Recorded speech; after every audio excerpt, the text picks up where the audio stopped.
What a second half display by Spain. They are one of the favourites to win Euro 2024 and they proved it in Cologne. A stunning performance. Those fans will go home very happy, and well, what a player, Nico Williams. Another fine performance by he and Lamine Yamal, two stars of the present, but certainly the future of this great Spanish team.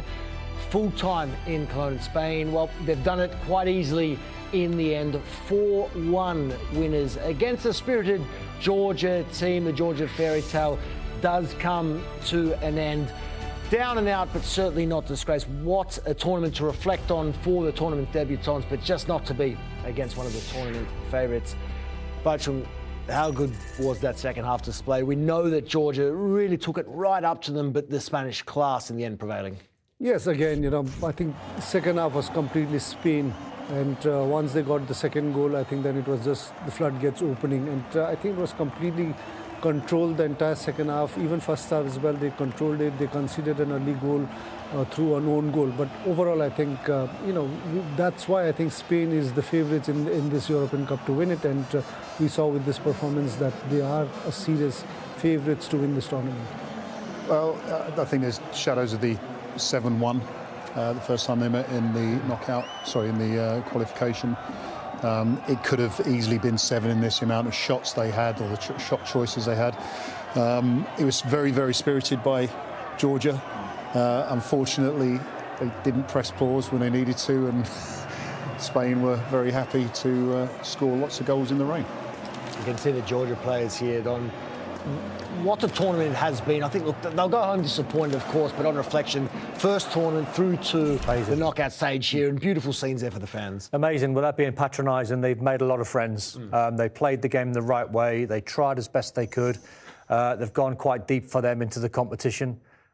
Spain had 9 days rest. They had 4 days rest. So obviously the previous games must have took a lot out of them, and they just come up against a team that tonight were just incredible to watch. And you watch that Spain side and you sit there and you sit back and you watch the beautiful game being played and you go, that's how you play the game. Sensational performance from Spain. Beautiful performance from Spain, but taking nothing away from Georgia. Not even a decade ago, they were one of the lowest ranked European nations in world football. But tonight was all about Spain and they were very, very convincing. But of course, they didn't open the scoring despite all of the dominance in terms of the statistics. It was a Georgian own goal that opened the scoring here. Spain, Lennormand putting the ball into the back of the net, and Georgia got that dream start. Yeah, dream start. Kvaratskhelia started it on the left-hand side, breaking the lines, but Spain never panicked. Rodri's such an influence, prime of his career, comes up with big goals, whether it's domestically or Champions Leagues or Euros. He's just got the know-how, he's got the intelligence. I'm pretty sure this guy will play till he's 40. And me and Bhaichung and Jamie were watching the game with yourself, and Lamine Yamal was just, that is some ball. You can't even comprehend, what this kid is doing at 16 years of age. Amazing. Bhaichung, 35 shots for Spain, the most in any game this tournament, so inevitably the goals were going to come. Yes, again, this is a wonderful ball through it, and you can see how composed and cool it is. Nico Williams, I think he was fantastic throughout this match, and that goal itself shows that I think he's a big, big star in making. No doubt about that. David, so many avenues to goal for Spain now. Obviously, it is Germany next up in the quarterfinals, and they'll need to be at their absolute best to continue this form. Yeah, it's very difficult to talk about it without being so positive about what Georgia have achieved. But you have to address the elephant in the room. And Mamardashvili has been goalkeeper of the tournament for a reason. Yeah. He has had a lot to do. And today, when Kvaratskhelia tried to score from the halfway line, that was a moment to press pause, maybe run forward, draw a foul. Instead, he gives possession back, and within a few minutes, the second goal scored, and then floodgates open. And it's frustrating because Spain are a very good side. They proved against Italy. You don't want to encourage them. You don't, but they've got a lot of confidence now going into the final 8. We were trying to pick our change maker of the day. There were so many of them, but Don touched on one who stood out above the rest, and our change maker of this match was Rodri. Rodri, Williams, and Rodri, there it is! Spain's patience is rewarded, and it's Rodri who has done the business.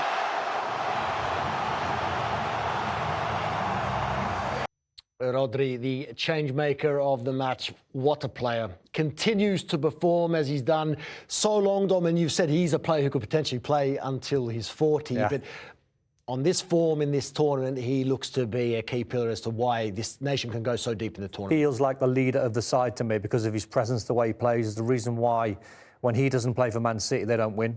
Whenever he's out the team, they struggle. I say that very loosely because they're a great side. But the way he plays, he's very calm and never gives the ball away. Keeps it very simple, keeps it ticking along. He knows when to find Yamal, knows when to go wide to Nico Williams, knows when to take the pressure off. Jomo's talked about press and pause. Well, this guy does it all of the time. He's never really rushed in his passing. And as I said before, he's starting to come up with some really big goals in the prime of his career. Really enjoyed his performance once again. Now, the play of the day, another tough one because there were so many key moments, but the play of the day we've selected features Lamine Yamal and Fabian Ruiz. Petri, Yamal again, inviting ball, must be! Spain have turned it around! Fabian Ruiz with the header! They've kept their cool, and he has shown an ice-cold nerve to finish off a fabulous ball in. And from one down, Spain are on course for the quarter-finals. Play of the day there, one of many fine plays of the day. But David, Lamine Yamal, Fabian Ruiz combining, but Lamine Yamal, what a ball, what a player. Yeah, I think the quality of the ball, which is what undone Georgia, and especially Kashir, who'd had a very good game up to the point, was the speed that he put it in. There was no fake, no step over, and what we'd seen before that in the game was him trying to do little step overs. But it's one touch, quickly whipped in, and then a fabulous header, as you say, at the end. Mamadash Free, forgive me, no chance whatsoever. Incredible ball, incredible player. We've had a couple of tweets come in throughout the match, and there's one in particular which we've picked out, which we'd love your thoughts on. Debatable opinion, Lamine Yamal better than Jude Bellingham? Question mark. Nothing wrong with that. Nothing wrong with that? Thoughts, David? No.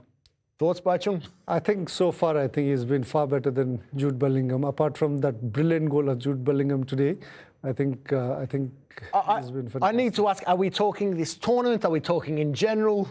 But Both. your thoughts? Both. Jude Bellingham, 2 goals. Well, if it's this tournament, it's Lamine Yamal. It gets us. We were looking up during that second half there, Lionel Messi and his age and when he's done the same. Lamine Yamal is 16. He'll turn 17 later in the tournament and already a top player for club and country. It's remarkable what he's doing. You can't comprehend it. You can have an idea, but none of us sitting here were playing international football at his age. You know, he's in the Barca side. He's not in the Barca side because he's talented and he's a prospect and he might be one for the future. There's a reason why PSG are thinking of readying a bid for 250 million, a world record bid at his age. And we were saying Messi wasn't in the national side, probably wasn't even in the Barca side.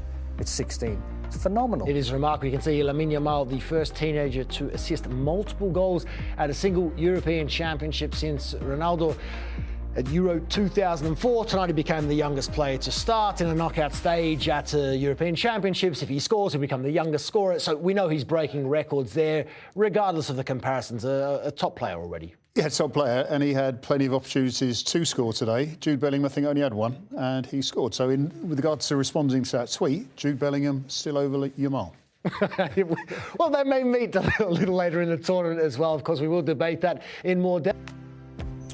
So Spain 4, Georgia 1 in Cologne, and you can see there that sets up a wonderful quarter-final. Spain, Germany, a match that feels worthy of a final. Of course, they will eventually take on someone in that bottom quarter of the draw. They're featuring Portugal and France, of course, those teams in action tomorrow, but we're set up very nicely in that half of the draw.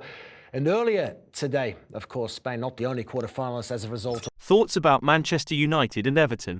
The erstwhile great Manchester United are still seesawing. A draw with Spurs on the 14th of January saw them win 5 straight games, albeit most of them just barely.